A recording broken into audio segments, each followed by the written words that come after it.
I'm going to share with you a little bit about Columbus's voyage, which was 501 years ago. And these very same waters landed in the Bahamas 501 years ago. Of course, last year was the big, what do you call it? The 500th anniversary of something. The quinquennial sizzle. So, anyway, I don't even know the name for it because there are not that many events in history or anniversaries in history that call for a 500th anniversary. What do you call it? You know? Oh, you're just adjusting your glasses. Anyway, there's a name for it. There's some real, what? Quintennial. You're asking a question, not making a statement. You don't know. Oh, that's it. If nobody knows, we'll say a quintennial. Quintennial. My wife doesn't know either. I mean, the quintennial, they say, but it's the 500. We don't celebrate 500th anniversary. I mean, we're just now celebrating which one? 60, I'm horrible at mathematics. So when Kennedy was assassinated, what is it, 93 now? Yeah, 30 years. And they had all those movies on TV, you know, and it was a big deal because it was the 30th anniversary. But the 500th anniversary, I mean, you know, it'll disappear. So the reason the Columbus thing is such a big deal is because the whole world changed. The way we live totally was transformed by Columbus's voyage before and after. And there were two big motion pictures. One of them, $150 million motion picture, two studios in Europe and a major studio in the United States. And they combined resources. So there were two big Columbus movies. And great controversy. Some say he's one of the greatest villains of all time. Others describe him as a founder of nations. Most people now, after 500 years, are kind of in between because it's hard to understand the context of those times, but it's also hard to excuse some of the things that happened. To give you an idea of the impact of Columbus, if you don't think it had any impact or was important, the population of Central America as we know it today, the population was somewhere around 30 million. Can you believe that there were that many people in the New World, in Central America and on the Caribbean islands? 30 million. To give you an idea, perspective, the population of the United States during the Napoleonic Wars was 15 million. 15 million. And the population in the New World, when Columbus hit, 30 million. But Columbus brought with him yellow fever, smallpox. He brought with him the mumps, cholera. There was no cholera over here. And within one decade, there were 3 million left in what is Central America. They were wiped out, not by great battles and bloody bodies all over dying in the sands, but by disease that spread through the New World. So from 30 million to 3 million. No event since Christ has had a greater impact on the history of the world.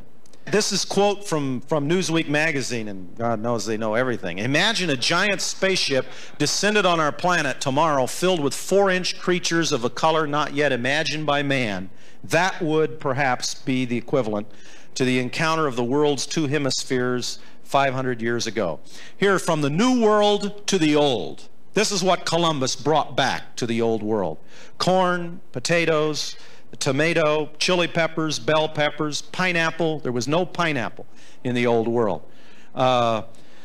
Kidney beans, pumpkin, avocado, peanut, pecans, cashews, chocolate, vanilla, tobacco, lima beans, navy beans, blueberries. No blueberry muffins on the balcony of George Sank for breakfast before Columbus.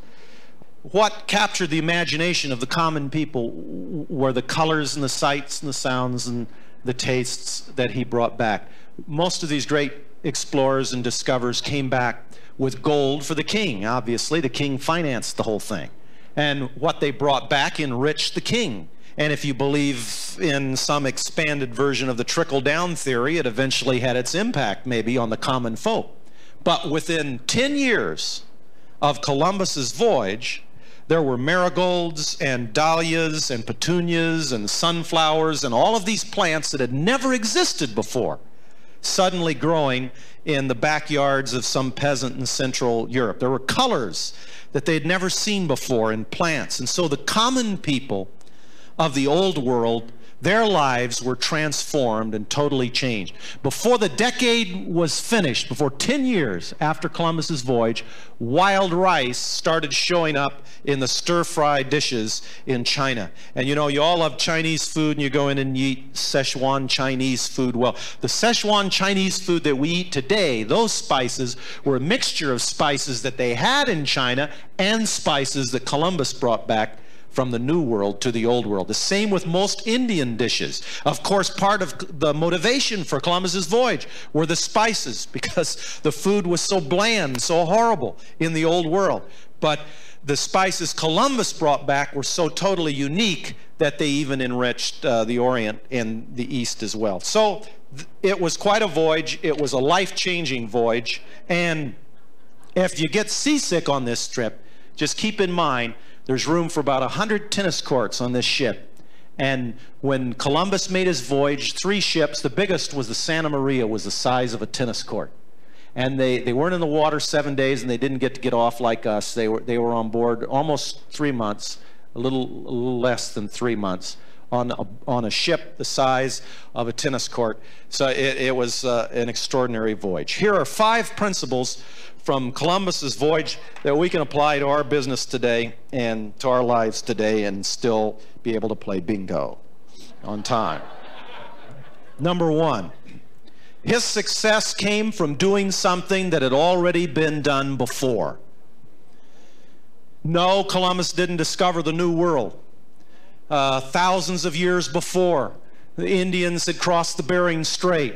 I mentioned that 30 million people already lived in what is now Central America when Columbus hit these sands of the Bahamas that we're going to see tomorrow. They were already here. And even if one wants to talk about someone from the Old World visiting the New World after its separation of many hundreds of years, Columbus wasn't the first for that either. There are stories and legends and some writings of 2nd century Jewish settlements in the New World, fleeing persecution from the continent. There is a story confirmed both in the New World through hieroglyphics and in the Old World through transcript of a Chinese Buddhist missionary that visited what is today Mexico in the 5th century.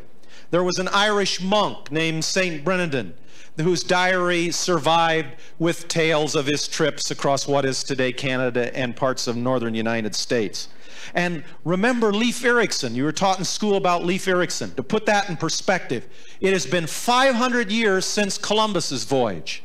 500 years before Columbus was Leif Erikson's voyage. In the year 1000 AD, Leif Erikson visited what is today Newfoundland. And the sailors of San Milo in northern France, who were great fishermen, their maps have come down through the centuries and show 200 years before Columbus parts of Newfoundland and parts of New England when they were on their fishing expeditions. So Columbus, who changed the world, did something that had already been done before. You don't have to reinvent the wheel to be a success.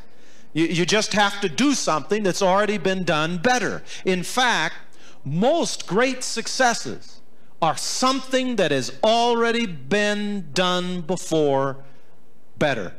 Walt Disney's supposed to have a great imagination. We all feel that. I believe that. But Walt Disney doesn't have a single patent. He's got all kinds of copyrights, but not a single patent.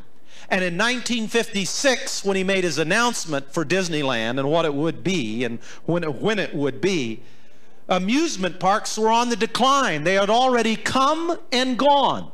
They were in decay all over the world. They were being sold off, and the traveling circuses and the traveling fairs had been victims of television. They were gone. Walt Disney took an old idea, an overused idea, a used up idea, and brought new freshness to it, and that was his genius, and that was his imagination. To be a success in life, you don't have to go out there and do some unique, weird, different thing. You've got it right here. Just take what you've got, do something that other people have already done. Just do it better. And a second lesson from Columbus's experience. People of lesser talent can do great things if they have the help. Columbus had help. He had the finest engineers. He had the finest architects. He built bridges. He built highways. He built cities. He founded nations. He didn't have that ability. He wasn't even a good sailor. He wasn't even a good navigator. He was off by 15,000 miles, a bit off. He didn't have any money. He operated, his whole operation was OPM, other people's money. He was not a great scientist or a great biologist, but he tapped some of the best minds of his day. When his trip was finally announced, he totally upgraded a whole generation, his scientists and biologists. He was not a soldier, but he took along the soldiers that enforced his will. And he didn't have experience. Columbus had been on one prior voyage. It had been along the African coast, and he was not the captain of the ship. He was just one of the seamen. And here's the man that changed world history as the great discoverer. So now, Aristotle, Onassis, some of you have heard me talk about this little formula of his, which keeps coming back all the time because it's so useful and such an important lesson of life. Onassis, before his death, in a little human interest interview, said the three elements needed for success are money, ideas, and people. And he said that money was the easiest. Easy for him to say, but he said that money was the easiest. And to illustrate that, or to prove that, he said that there are billions of dollars that are sitting in banks all around the world earning no interest, practically no interest at all. They're earning less interest than inflation. So here's money that is sitting, that is being wasted, that is waiting for good ideas. And if people can get 6% or 8% or 12%, billions of dollars will be shifted to earn 12%, an idea just a little bit better than the normal idea. And if someone can come up with an idea, come up with a business that can turn 50%, that can double their money, then there are trillions of dollars that are looking for that vacuum and will instantly fill. That will be a black hole no more. Because the ideas are much more difficult than the money. The money is sitting there waiting for someone with a good idea to put it to work. If you can prove it to me, if you can show me on paper that your idea will work and you have the industry averages and your mathematics makes sense, the money is available to you. But the third thing you need for success, he said, were people, and that was the most difficult of all. The people, the craftsmen who can make your dreams come true.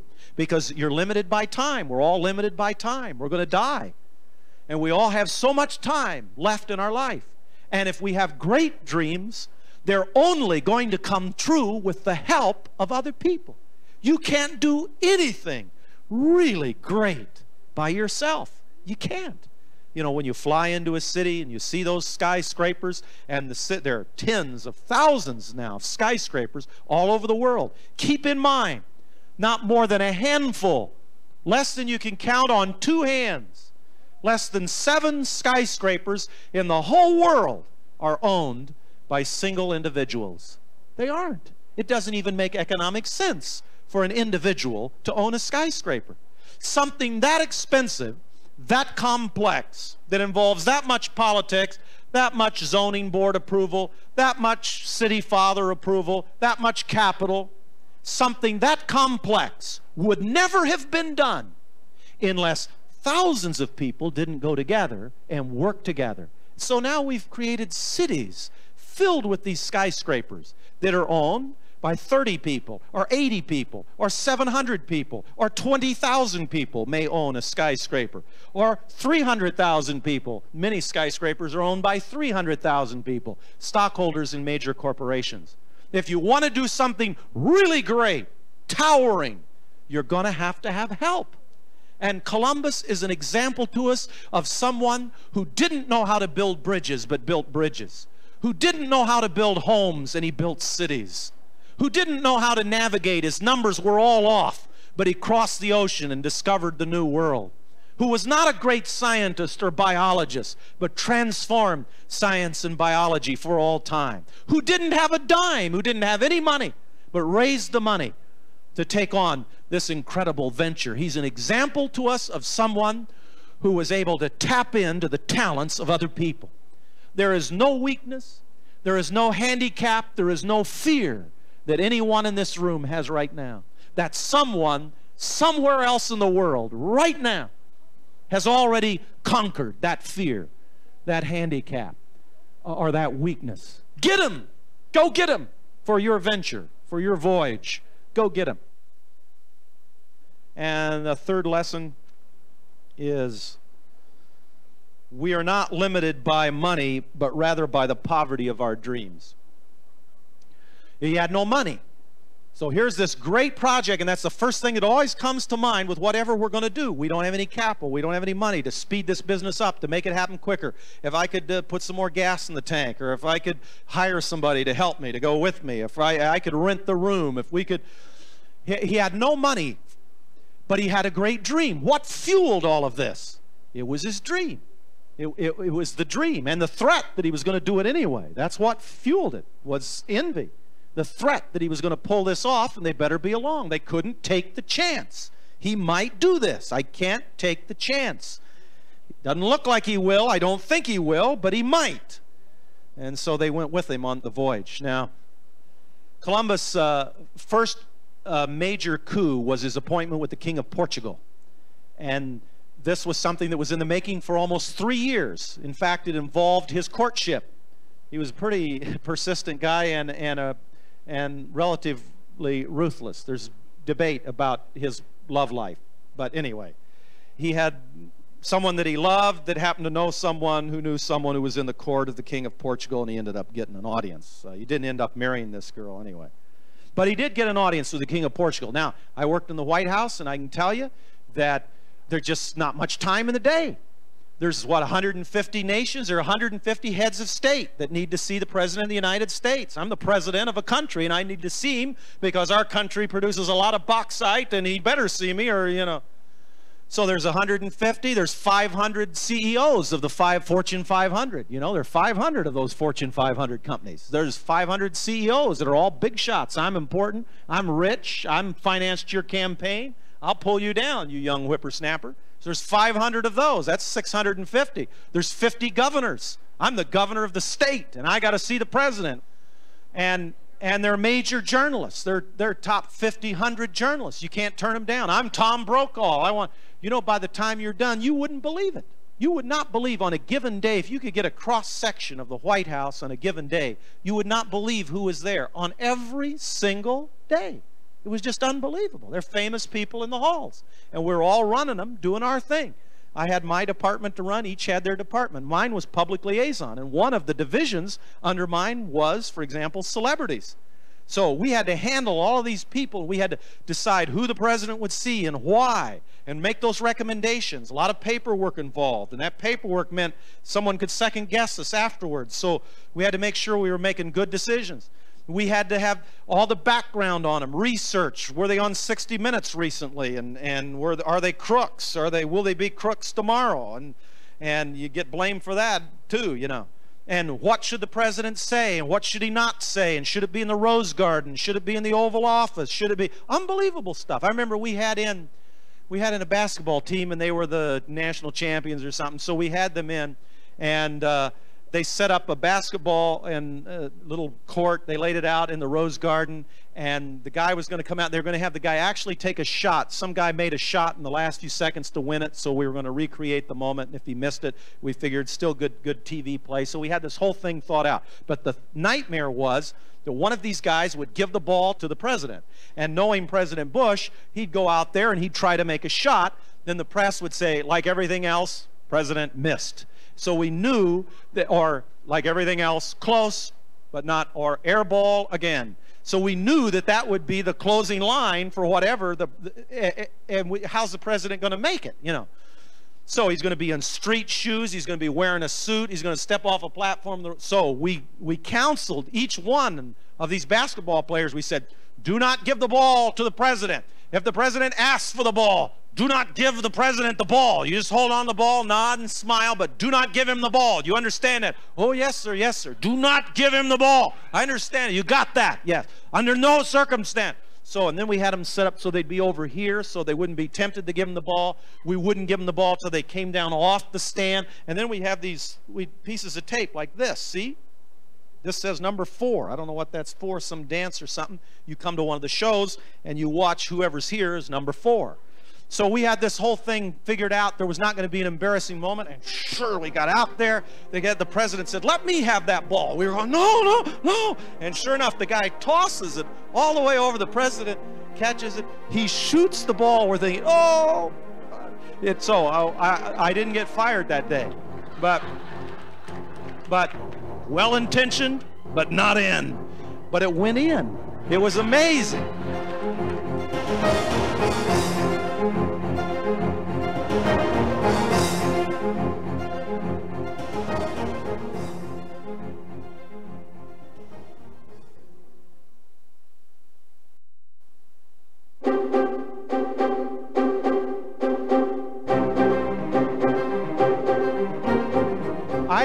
I'd end up with the leftovers. Like, we had Bill Marriott. Now, he's a big shot. If I was president, I'd meet with Bill Marriott. He couldn't. The president had something else going. John Sununu had something else going. They passed him to me, so I had to meet with Bill Marriott and act like, "Oh, well, I'll make sure the president knows all of this right away." And then that happened all the time. I'd end up with someone like that. So Columbus got his audience with the king. He had his 5 minutes, or whatever it was going to be, his 15 minutes. What did he do? He spun a dream. That was his whole hook, was a dream. The king didn't understand navigation and numbers. He delegated that. All he talked about was planting that flag. He talked about his faith, his religion, planting that flag, and the land, and what it would mean, and the gold, and how it would affect the economy. And he spun the dream. And the king did what any head of state would do, what our heads of state did, what the president did when I was there. He appointed it to a committee, blue ribbon committee. I had to form some of those blue ribbon committees. And you wanted to make sure you had the right people, because the committee, you'd get blamed for the committee's decision. If the committee came back with a decision that later proved to be wrong, you'd be blamed. Who put that committee together? Well, who'd they have on there? Well, who appointed him? What a mistake that was. So you wanted the truth. These people who worked for the King of Portugal wanted the truth. They weren't against Columbus. They weren't for Columbus. They wanted to be on another committee.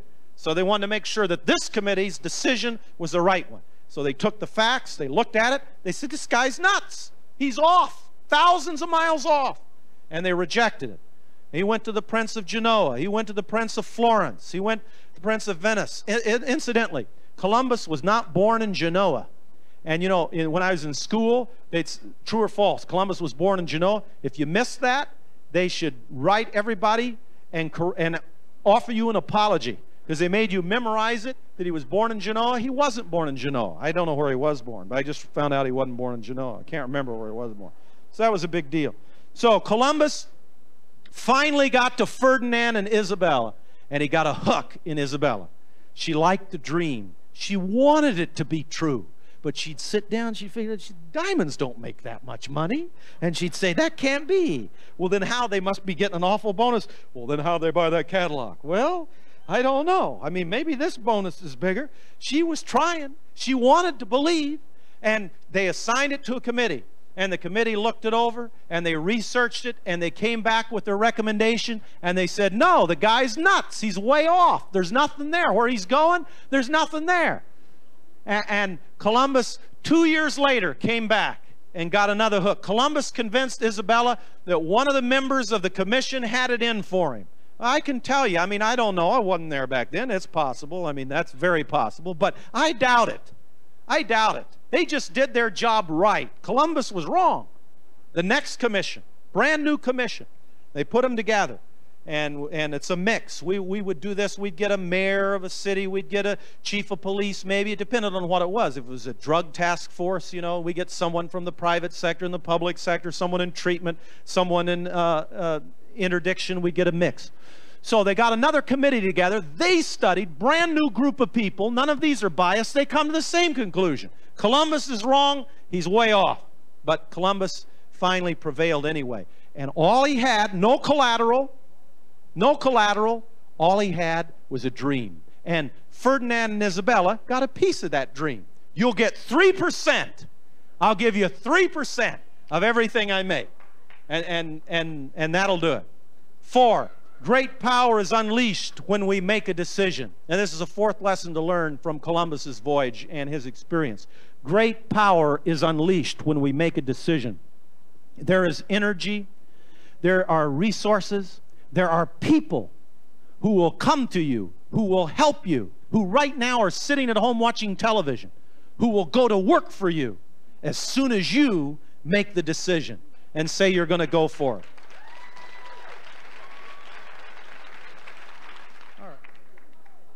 You have a free will. We can make the decisions we want to make.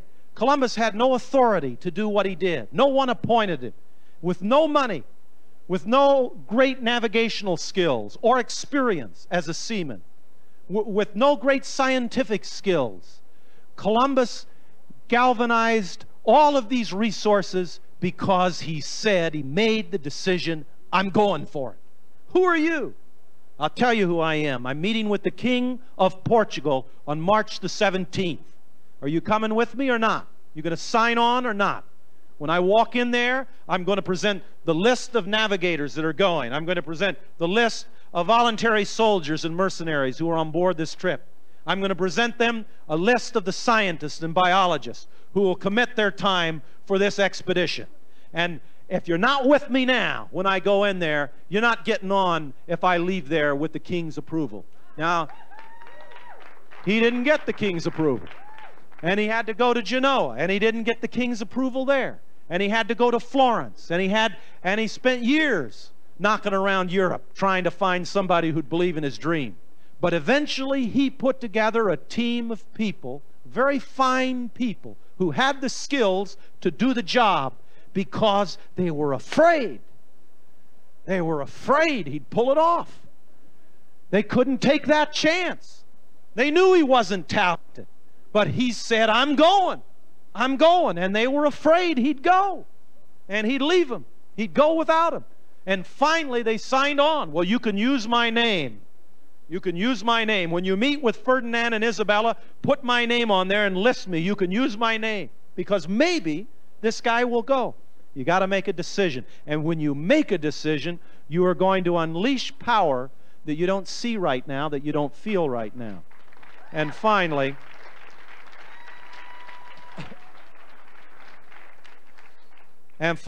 number 5, never turn back. So he left on August 3rd, 1492, sailed. You have to take the winds. I think it's so fascinating the way the winds work. They're like highways in the ocean. You can't just say, well, now I think I'll sail to Africa. I mean, you got to find the right wind that's going to Africa, and then you put up your sail and it takes you to Africa. So they had to know the winds. So you look at a flat map and you look at the ocean and you say, well, I think I'd take my sailboat there. No, you got to find out where the winds are. You put your sail up in the right place and the wind takes you where it wants to go. And they have these highways in the ocean, these roadways, and that's why great cities were built. That's why Singapore became such an important city for so long in world history, and was because it was in such a strategic location, because many important winds would whip around through that tiny little area, those straits. There were about 5 important straits around the world where these winds would converge. And the only way you could pass from one ocean or one part of the earth to the other was to go through that tiny strait. And if the Spanish or the French or the Germans or the British could command those mountains near that strait and put a fort up there and put cannons up there and guns up there, they controlled the door. You couldn't go to India without British permission. You couldn't get in or out. Now the map looked like they're all, well, I'll go around here. You couldn't, because you were powered by the winds. And they called them trade winds because they brought the trade back and forth. So the world was a lot tinier than it looks on the map. It was narrow, tiny little highways that people go back and forth on the water because of the winds that would carry them. There were winds and tides. And Shakespeare talked a lot about those winds and those tides. So Columbus set out on his voyage. It was September 3rd, or August 3rd. By September 14th, a tropical bird showed up, and the scientist on board said, that bird never travels more than 25 miles from land, and it means we're close to land. So they'd been on board. By this time, they'd been on that tennis court for about a month, a little more than a month. On Monday, September the 17th, they saw vegetation floating by on their little ship. And they said, we got to be near land. On October the 8th, they could smell fragrance in the air, and Columbus was saying, this is it, we're close. But by October the 8th, they had had it. They had hurled everything off board that they had, and they had had it. They were sick, they were exhausted, and the scientists who had been ordered to silence by Columbus broke their silence and announced to the ordinary seamen that they didn't have enough provisions to get back, that they had to turn around now, that this date was a date that the scientists had set among themselves and said, when we get to that date, no matter what Columbus says, we have to turn back. If we turn back now, some will die. But if we turn back now, we have enough provisions. There is just enough water, just enough provisions that we can make it back to Spain with a delegation to be able to tell what happened. Some will live. But we have to turn back now, October the 8th. And that was a critical moment. And Columbus got up and he gave some great Lou Holtz type halftime speech. And among other things said, I am convinced by my calculations, I am convinced we will see land within 24 hours. Or you can go back to Spain and take my head with you. And that calmed everybody down. And 4 days later, they spotted the Bahamas that we're going to see tomorrow. When do we get there? Tonight, 1:30. So tomorrow when you wake up and open your curtains, you'll see the Bahamas where Columbus finally landed after almost 3 months on board. They were sick, they were afraid, there was great superstition and ignorance. Some sailors still believed the earth was flat and they'd sail off to the end of the earth. There were all kinds of great concerns, but 4 days later, they changed history. Now here's the conclusion. 1, his success came from doing something that had already been done before. Don't despair if you aren't the world's most imaginative person. You can change history by doing something that's right here within your hands. You don't have to go very far. Just do something somebody else has already done better. Secondly, people of lesser talent can do great things if they have help. Don't feel bad if you aren't the most talented person in the world. Columbus changed history and founded nations and built bridges and found the new world and changed science. And he wasn't a good scientist and he wasn't a good navigator and he didn't have a dime. All he had was a dream. And number 3, we're not limited by money, but rather by the poverty of our own dreams. If we can get our imagination cranked, we can create money. It's not against the law. There's no law against you manufacturing ideas. There's laws about manufacturing money. You can't do that. But you can manufacture ideas all night long. You can manufacture ideas. There's no limit to the capital you can create and the resources that are available to you. Number 4, great power is unleashed when we make a decision. What Columbus did that got it moving was decide. All kinds of people knew how to go. They'd been going for 500 years.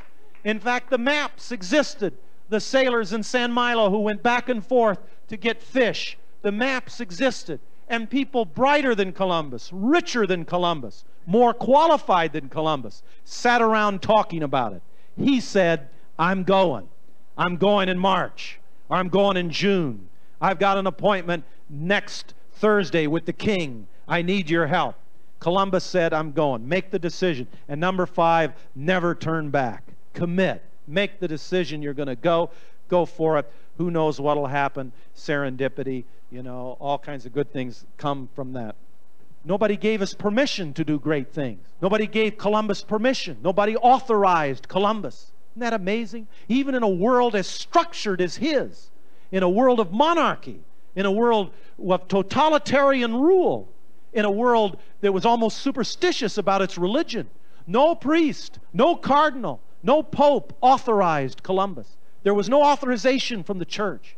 There was no authorization from the state. No government agency authorizing. It'd just be like some person out of the blue saying, I'm going to Mars, was how ridiculous it was. It was not, he was not a person of state, but he was someone who made the decision.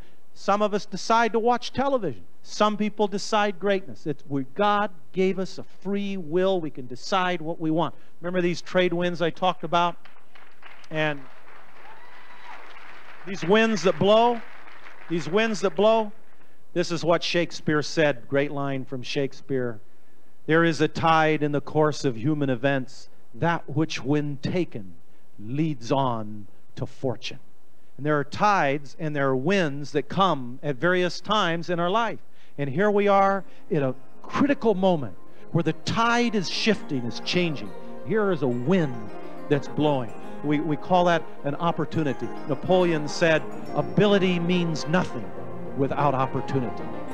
I give you opportunity. Take it. Take it.